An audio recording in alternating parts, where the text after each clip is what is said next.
Še malo pa bo imel Večer 80 let.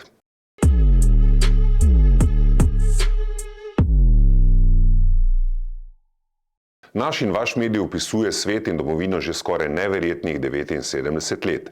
Naše novinarke in novinarji so bili in so še najbolj natančen kronist mesta, države, naše celine in sveta. Analizirali, pojasnjevali, spraševali in preiskovali so družbene odklone in vzpone. A v času, ko skoraj nikogar nič več ne zanima, ko je pozornost le nekaj sekundna in ko prevladuje družba zastonjkarstva in ko se vse bolj oddaljujemo od pojma informiranega državljana, smo nevarno blizu slovesa kakovostnega novinarstva.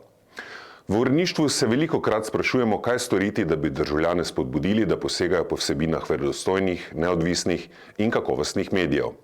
Še večji izziv je, kako jim sporočiti, da bosta z njihovim odhodom ogrožena demokracija in svoboda.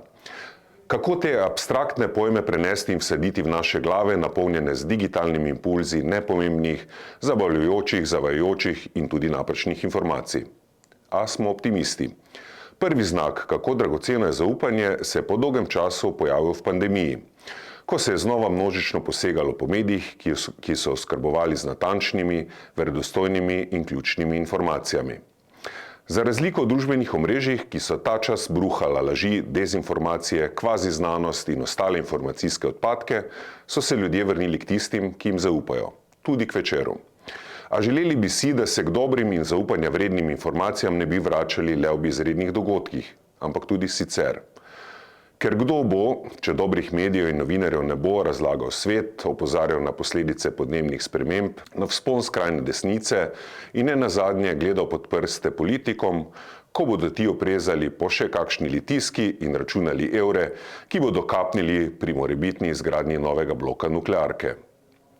Kdo bo glas odmev tistih, ki nimajo formalne moči, ki so v stiski in ne nazadnje tistih, ki so v svojem lokalnem okolju ustvarili nekaj lepega, dobrega, presežnega.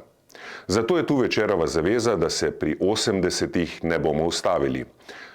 A obstanemo lahko samo v zavezništvu z vami. Zato berite, glejte in kupujte kakovostne medije.